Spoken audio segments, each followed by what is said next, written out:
지난 주말 윤석열 대통령 탄핵 소추안이 국회를 통과하면서 정치권의 시선은 이제 다음 대통령 선거를 향해 있습니다.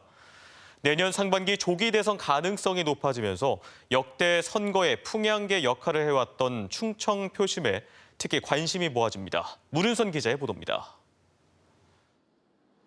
헌법재판소가 윤석열 대통령의 파면을 결정하면 대통령 선거는 내년 5월을 전후에 치러질 가능성이 높습니다.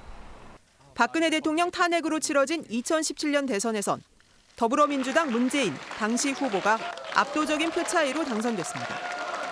이후 지방선거에서도 민주당은 충청권 4개 시도지사를 싹쓸이했습니다. 하지만 5년 뒤인 2022년 대선에선 국민의힘 윤석열 후보가 0.73%포인트 차로 이겼고 지방 권력도 국민의힘으로 교체됐습니다. 정권의 향방은 늘 충청 표심이 정했습니다.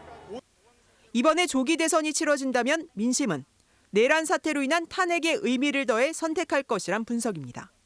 민주화에 대한 열망, 새로운 미래사에 대한 모습 이런 부분들이 큰 거시적인 측면에서 먼저 나타날 것으로 보고요. 지역의 민심을 다독일 수 있는 그런 정책, 공약 이런 부분들이 맞아떨어져야 좋은 표를 얻을 수 있는 것이지.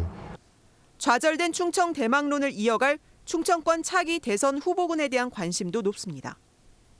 국민의힘에선 김태흠 충남지사가 거론됩니다. 탄핵 반대 입장 철회는 물론 현안마다 비교적 선명한 목소리를 냈고 다선 의원 출신으로 정치와 행정 모두 섭렵했다는 점 때문에 오세훈 서울시장, 유정복 인천시장, 홍준표 대구시장과 함께 단체장 가운데선 후보군으로 꼽힙니다.